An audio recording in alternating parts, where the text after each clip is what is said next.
The knock at midnight. He heard it the first time. He chose not to move. The knock was soft, barely enough to disturb the silence of the house, and he told himself it was probably nothing. A branch against the porch railing, a neighbor's cat. The kind of sound a quiet neighborhood makes when it settles into sleep. He was good at that, at finding explanations that cost him nothing. He picked his pen back up and looked down at the contract spread across his desk. Then it came again. Same softness, same patience. No urgency, no desperation.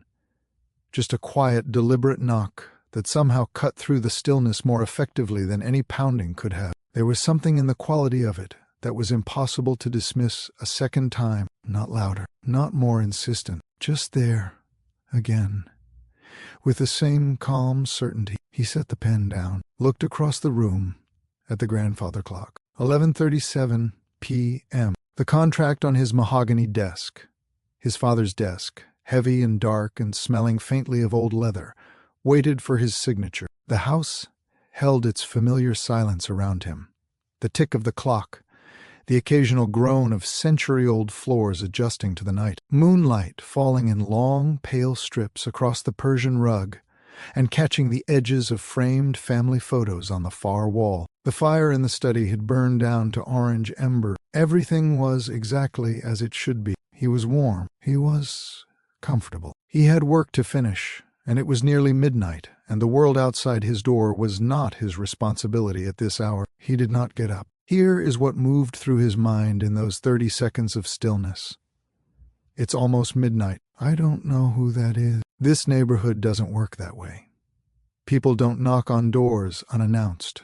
Not at this hour. If it were a genuine emergency, they'd knock louder. It's probably the wrong house. They'll leave on their own. Every single one of those thoughts was a door closing. Have you ever done that? Stood on one side of something, listening, and talked yourself out of responding? Convinced yourself that the sound wasn't your concern, that the problem wasn't your responsibility, that whoever was out there would find another solution, that the world would sort itself out without your involvement. We are remarkably skilled at this. All of us, without exception. We have refined it over years of practice until it feels not like avoidance, but like wisdom. We call it practicality. We call it boundaries. We call it knowing our limits. We tell ourselves that we cannot help everyone, which is true, and we use that truth to avoid helping anyone in the specific, inconvenient, unscheduled moment when help is actually required. We have made an art form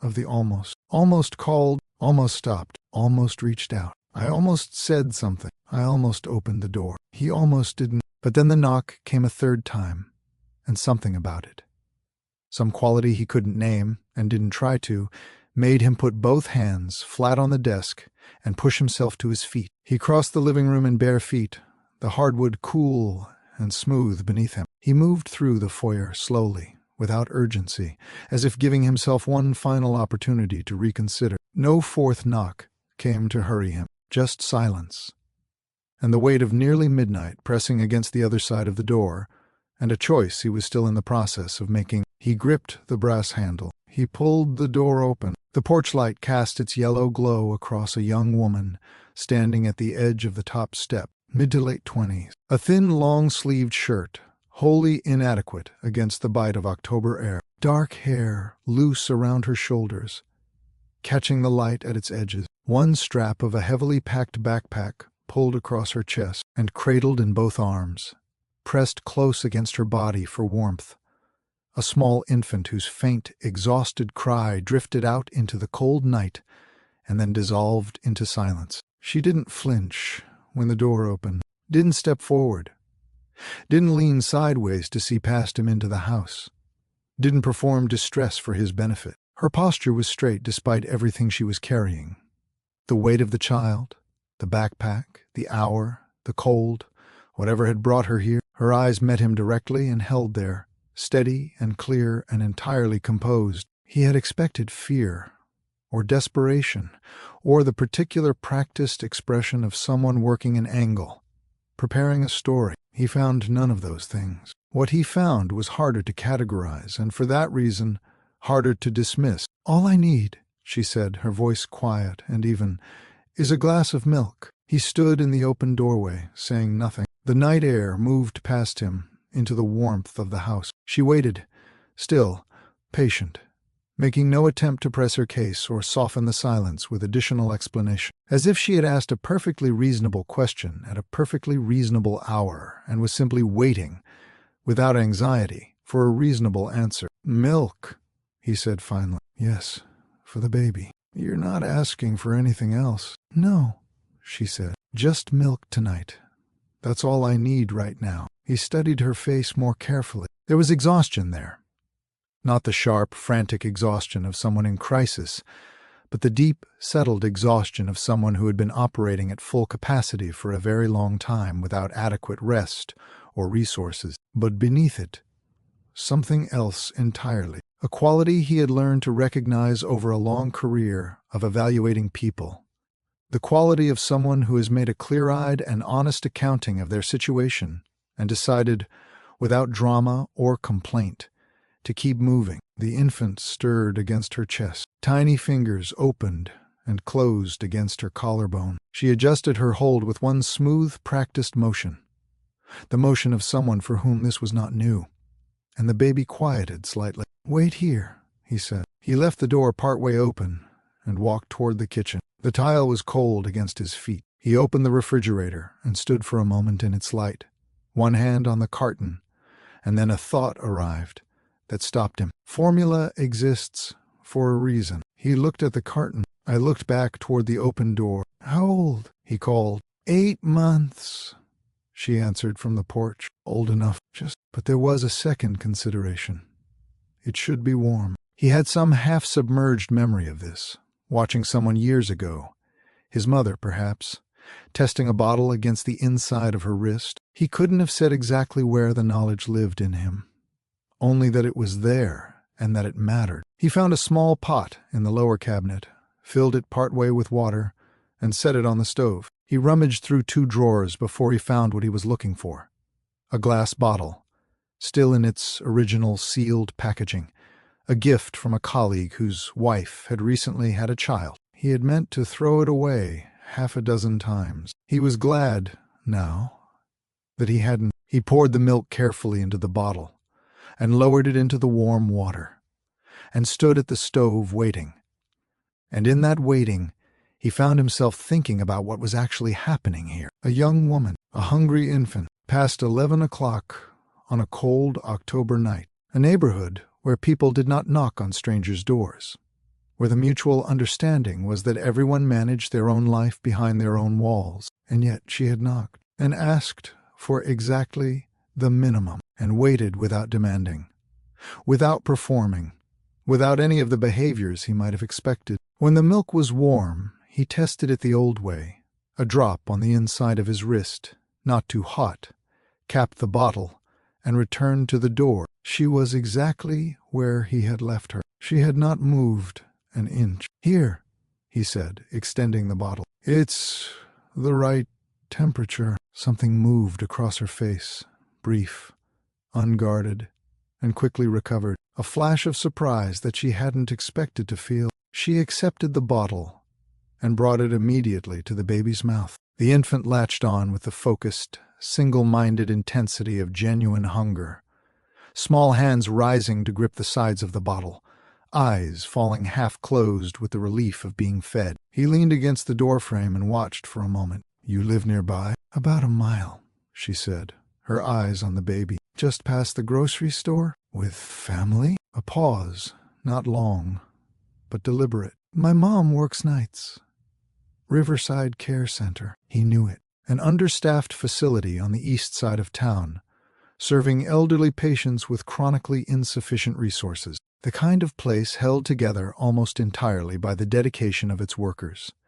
People who stayed past their shifts, who covered for absent colleagues, who cared in the specific way that only people with genuine vocations can sustain when the institution around them is failing. "She's been covering doubles all week," the woman continued. "The night supervisor quit. No replacement yet. She gets home at 8 in the morning, sleeps until 2 in the afternoon, and goes back. That's been her week." He listened, and as she spoke, he was watching.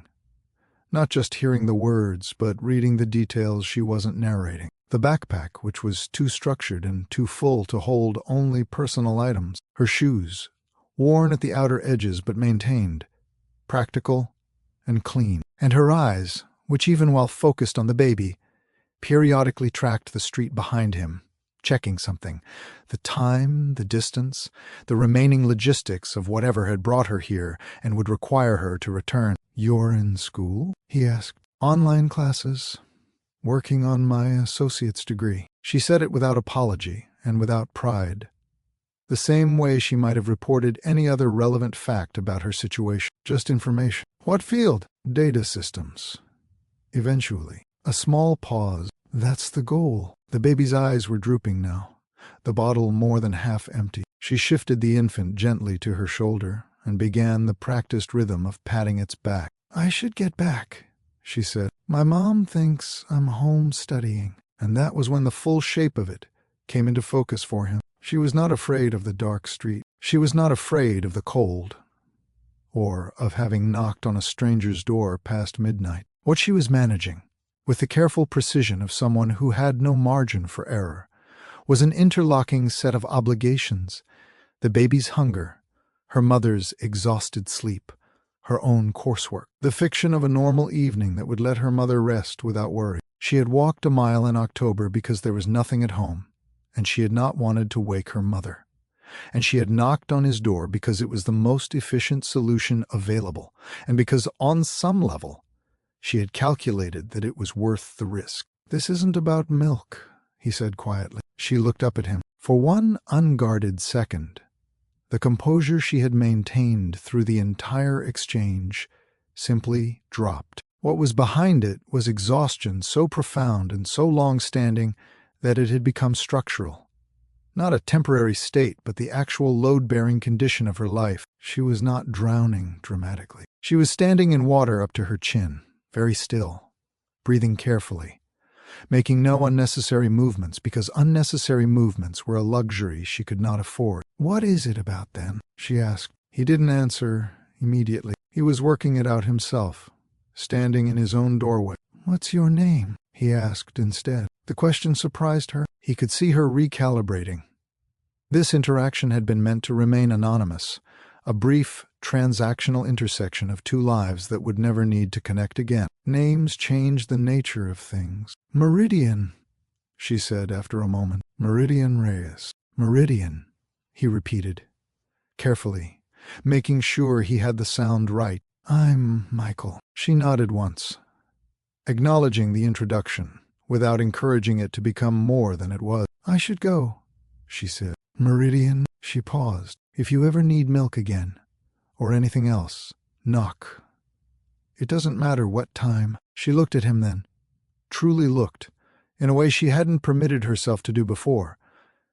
Not assessing risk or calculating benefit, but actually seeing him as a specific person who had said a specific true thing. Their eyes held for a moment. Something moved between them that neither of them would have been able to name precisely. But both of them felt an understanding that required no further elaboration. The expression that crossed her face was not a smile. It was something quieter and more considered than that. A small, deliberate lowering of the guard she kept raised against a world that had taught her, through consistent experience, to expect very little from unexpected sources. "Thank you," she said. 2 words, simply delivered, carrying more weight than most longer expressions of gratitude managed to carry. She turned and walked down the porch steps. Her figure moved smaller as she went, out of the circle of porch light and into the dark of the street, the baby's head resting against her shoulder, tiny face turned toward the warmth of her neck. The night absorbed them both, and then she was gone. He stood in the open doorway, long after she had disappeared from view. The contract waited on his desk. The grandfather clock ticked steadily in the living room. The embers in the study had gone entirely gray. He closed the door. He did not lock it. He didn't sleep that night. He returned to his desk and sat with the unsigned contract in front of him and looked at it without seeing it, because what he was actually looking at was the architecture of what he had just encountered, not the surface of it. The young woman, the cold night, the hungry baby, but the structure underneath, the load-bearing elements, what was holding things up and what was pulling them down. He understood architecture. He had spent his career looking past the appearance of things to the systems generating those appearances. He had built companies by identifying not just what was broken, but why it was broken, and what specifically needed to change to allow it to function. That habit of mind didn't stop at the office door. What he had seen on his porch tonight was not a woman in crisis. It was a woman navigating a system with no slack in it whatsoever. Every component under maximum load. No redundancy, no buffer, no capacity for even one element to fail without the entire structure becoming unstable. The infant, the mother, the grandmother working doubles, the online degree, the mile walked in darkness for a bottle of milk. These were not separate problems. They were one problem, expressing itself in multiple directions simultaneously. The question was not how he could help this woman tonight. He had already done that. The question was structural. What would it take to give that system some slack? He opened his laptop. By 3 a.m, he had a detailed picture. The apartment complexes near the grocery store she had described, 3 of them within the relevant radius, all affordable housing, all showing the characteristic indicators of profit-focused management, high turnover, deferred maintenance, frequent ownership changes. Riverside Care Center, publicly documented staffing ratios well below recommended levels, mandatory overtime standard practice, employee turnover severe enough to create the supervisory vacuum she had described. The regional community college's online division, a completion rate for students with dependents that told a very specific story about the gap between access and outcome. He knew these patterns. He had seen them from the inside once. He had not always lived in this house. He had not always had a mahogany desk or a contract requiring his signature at midnight. He had grown up with his mother, who worked, and his grandmother, who watched him while his mother worked, and neither of them had much margin either. He had arrived at this life through a combination of genuine ability and fortunate timing, and he was honest enough with himself to acknowledge this clearly. Access. Someone had seen something in him at a critical moment. Someone had opened a door that he could not have opened from his side. He understood, at a cellular level, the difference between what it cost to remove a barrier and what it cost to leave one standing. At 7 a.m, he called Sarah, his foundation's executive director, who had learned over years of working with him not to be surprised by early calls or unusual instructions. "I need some quiet work," he said. "No announcements, no public recognition, no names attached to any of it." "Tell me what you're thinking," she said. He told her. She took notes without interrupting. A weekly grocery delivery to the appropriate complex in the Westridge area. Essential nutritionals, formula, produce, protein, staples, presented as a community pilot program, which was genuinely what it was. A reserved childcare spot at a quality center with extended hours, covered through the Foundation's education initiative, framed as a grant for families enrolled in active degree programs. An inquiry to the community college's Student Services Department. Not what administrators thought students needed, but what the students themselves identified as their actual barriers, followed by funding targeted precisely at whatever those gaps proved to be, and a small education trust, set to activate in approximately 5 years, when a child born in October of this year would be approaching school age. "My name doesn't appear anywhere," he said. "Not in documents, not in program materials, not in any conversation with recipients. If she ever figures out the source, it should be because she's intelligent enough to work it out herself, not because we told her." He paused. "She is intelligent enough. Set it up so that if she asks direct questions, the administrators don't lie to her. They just don't volunteer." "Understood," Sarah said. "Start tomorrow." He closed the laptop and looked out the window at the early light moving across the yard. The entire arrangement would cost less than what several of his colleagues spent on a single weekend trip. But cost wasn't the point. The point was sustainability. The point was building support around the actual shape of the obstacles, rather than the shape of what felt generous to provide. The point was dignity, hers, intact and non-negotiable throughout. Sympathy feels satisfying to the person offering it. It addresses the giver's discomfort at witnessing need, but systems change outcomes. Removed barriers create room for natural ability to function. Opportunity doesn't give a person their future. It allows them access to the future they were already capable of building. Change does not announce itself. It doesn't arrive with music or revelation or a single morning when everything is suddenly and obviously different. It comes the way seasons come, incrementally, quietly, so gradually that you don't fully register it until you are standing in a different temperature than the one you remember. December brought a 6-month checkup for the baby, showing a child on track in every measurable way. Weight, development, responsiveness, all right on schedule. A minor ear infection was caught early and treated before it became serious. The pediatric nurse made a note in the file. Thriving, a word used carefully in clinical settings, a word that meant something precise and good. January brought Meridian's mother sleeping 7 hours between shifts instead of 4. The grocery deliveries had eliminated the compressed, exhausting shopping trips she had been fitting into her limited hours at home. Pre-prepared staples reduced the time and energy spent on basic household maintenance. Small changes, each one modest in isolation, that accumulated into something precious. Rest, actual rest. And with rest came something she had almost forgotten she was capable of. Steadiness. A coworker noticed it first, started coming to her with questions during difficult shifts, drawn to the calm of someone who was no longer running perpetually empty. February brought Meridian's mathematics tutor leaning back at the end of a session and saying, with the specificity of someone who had thought about it carefully, "Have you seriously considered data science? Not as a general direction. I mean, actually pursued it. The way you work through problems, the way you identify what a model is actually telling you versus what it appears to be telling you.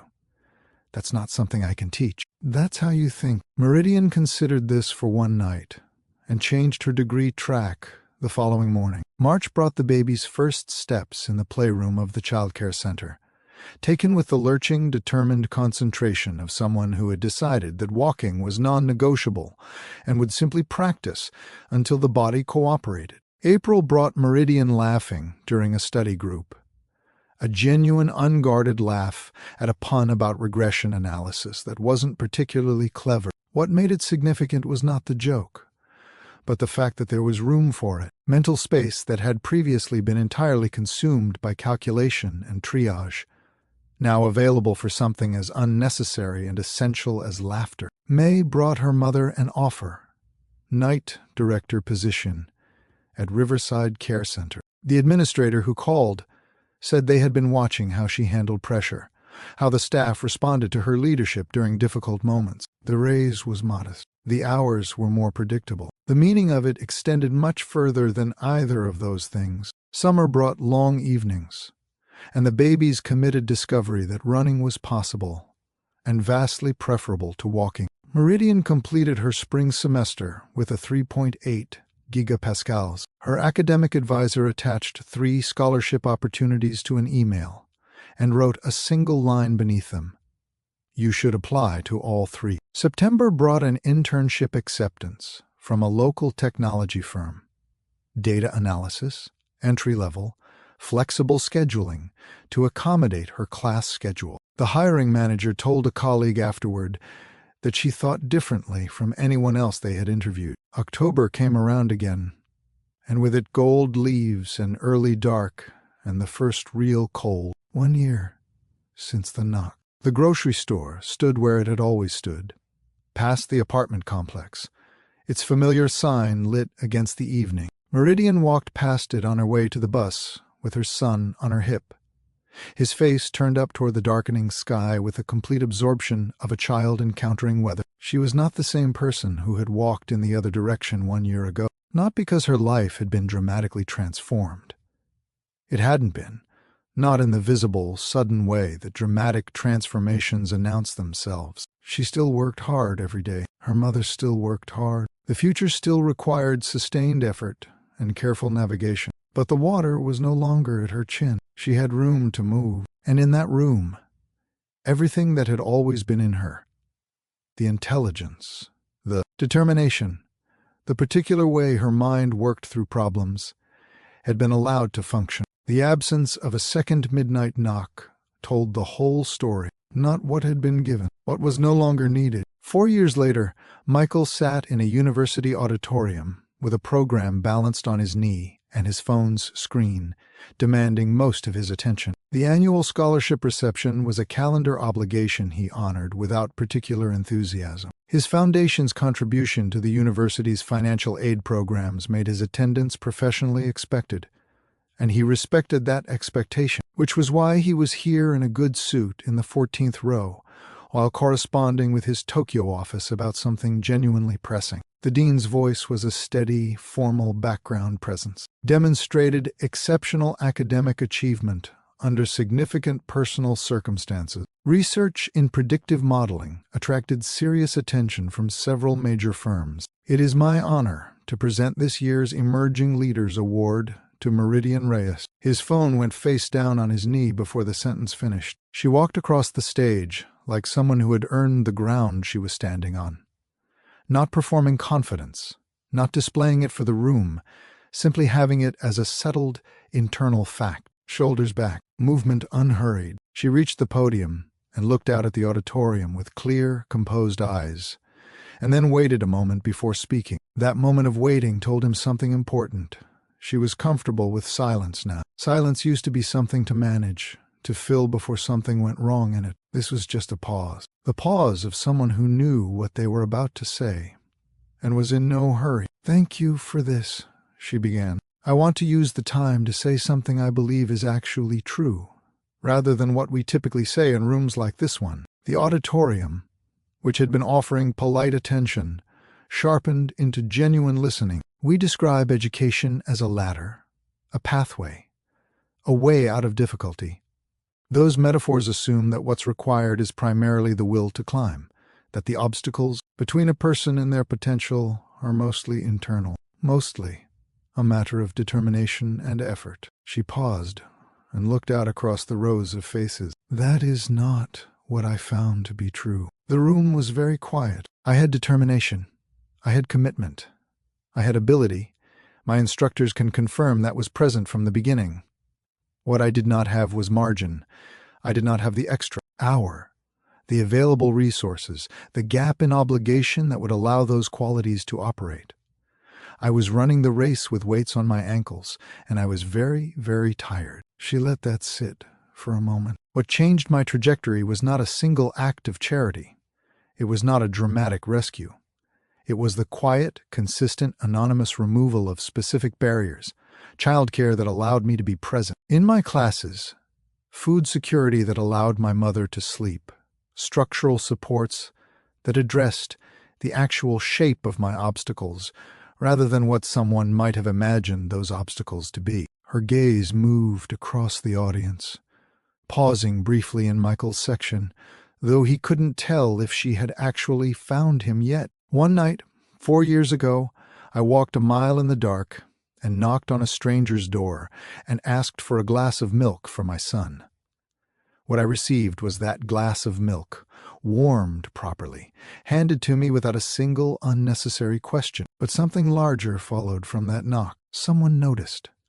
Not just what I needed in that specific moment, but what was making those moments necessary.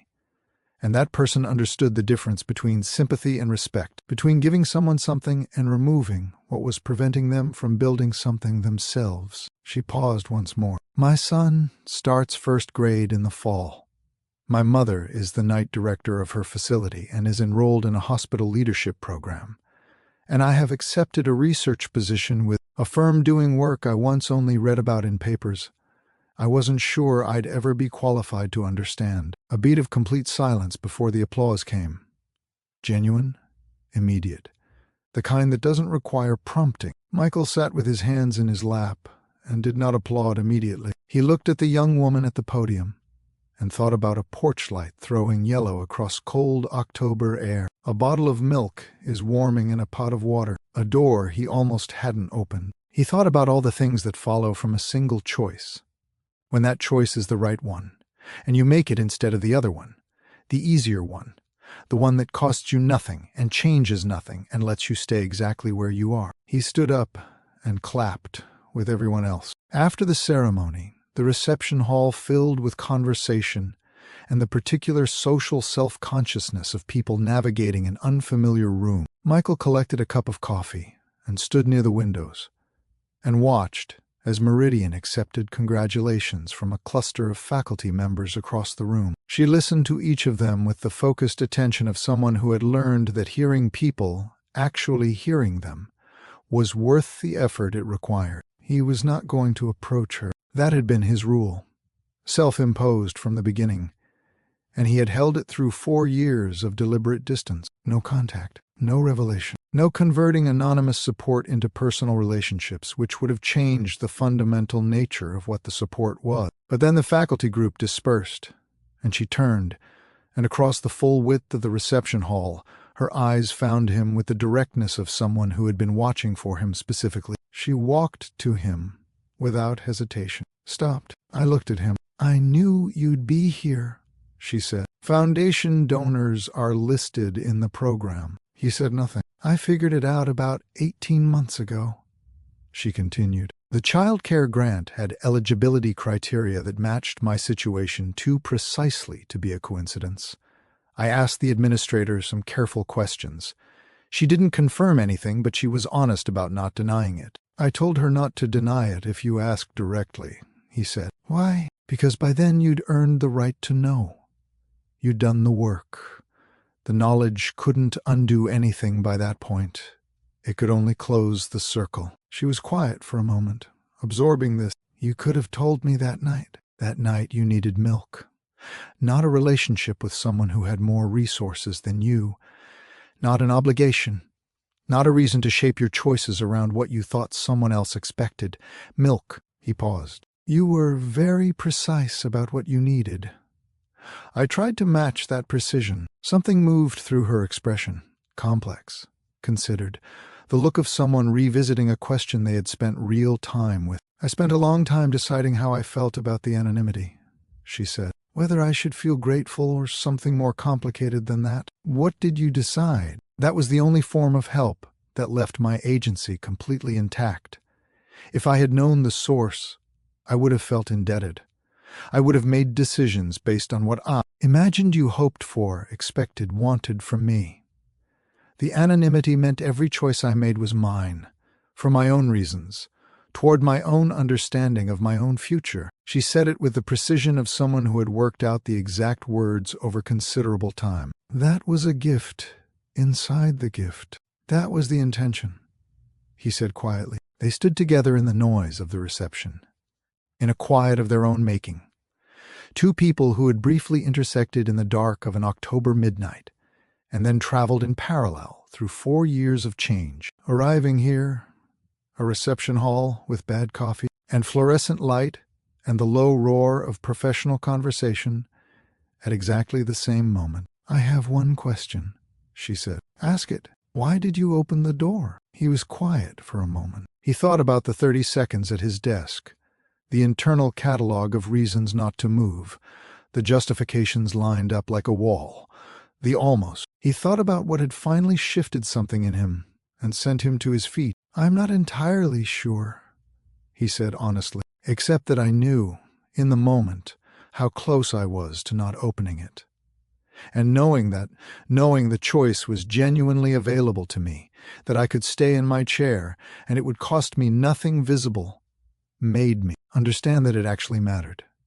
That if I let myself ignore it, I was deciding something, not just about you, about who I was, about what kind of person lives inside a comfortable house at midnight and doesn't open the door." She looked at him steadily. "You opened the door," she said. "You knocked," he replied. They stood there in the middle of everything, in the ordinary noise of an ordinary evening. Two people joined by one moment in the dark that had carried, as such moments sometimes do, an entire future inside it. He almost didn't open the door. Remember that. Not as a detail of this particular story, but as a fact about the nature of most missed moments. This is almost the rule. Most of the time, When something asks something of us, our first instinct is to calculate the cost of responding and determine that it exceeds what we are prepared to give. We are extraordinarily skilled at that calculation. We have given it many names that sound like wisdom: practicality, discernment, knowing our limits, not our problem, someone else will handle it, it's too late, it's too complicated, it's not the right time. All of these can be true. Some of them are true in specific circumstances. But many times, far more often than we acknowledge, they are simply the names we give to the choice to stay in our chair. This story is not about a wealthy man who helped a struggling woman. Wealth is not the variable. Michael could have written a check, felt the warm satisfaction of having acted, and changed exactly nothing. What he did instead was pay attention. He looked at what was in front of him, not the surface of it, but the structure underneath. He asked what was actually needed, not just what was being requested. He provided it in a form that preserved the dignity of the person receiving it, and he did it without attaching his name. Because the moment help creates obligation, it is no longer entirely help. It has become something else, an exchange with expectations embedded in it, however unspoken. Attention is not a function of wealth. You can pay attention with no money at all. Meridian had everything she needed: the intelligence, the determination, the clear-eyed understanding of her situation, the willingness to do whatever the work required. What she did not have was margin. She did not have the slack in the system that would allow those qualities to operate. One person looked at the system she was navigating and asked the right question. Not how do I feel better about this? Not what is the minimum I can do, but what is actually, specifically, structurally in the way, and then moved to address exactly that. And the knock itself deserves its own acknowledgement. It takes courage to knock. Not the loud, adrenaline-driven courage of an obvious crisis, but the quiet, considered, undramatic courage of looking at your situation honestly and deciding that asking is worth the risk of being refused. Meridian walked a mile in October dark to knock on a stranger's door, knowing it might not open, knowing she might stand there in the cold and be told through silence or through words that her need was not someone else's concern. She knocked anyway. She asked for precisely what she needed, nothing more, with complete honesty and complete dignity. That is not a weakness. That is one of the more difficult things a person can do. So if this story has something to say to you, and it says something different depending on which side of the door you have most often stood, let it be this: pay attention to what is knocking. Not every knock is yours to answer, but some are, and you will usually know which ones are yours if you are honest with yourself, because they carry a specific quality. They ask something that only you are positioned to give in that moment, in that form, to that specific person standing on the other side of your particular door. When you hear that knock, do not calculate yourself out of answering it. Do not find 14 reasonable-sounding names for staying in your chair. Do not let this almost become the decision by default. Open the door. What you find on the other side may not look like an opportunity. It may look like an inconvenience. It may look like a complication arriving at the wrong hour. It may look like a young woman in a thin shirt on a cold October night, holding a hungry baby, asking for the smallest possible thing with the quiet precision of someone who has thought carefully about exactly how much to ask for. But what is actually standing there, on every porch, in every October dark, behind every knock you almost don't answer, is the future. And the future does not always announce itself loudly. Sometimes it knocks softly, twice, and wait. If this story stayed with you, share it with one person who still believes in opening doors. Mr. Ravelle stories. Every knock has a meaning.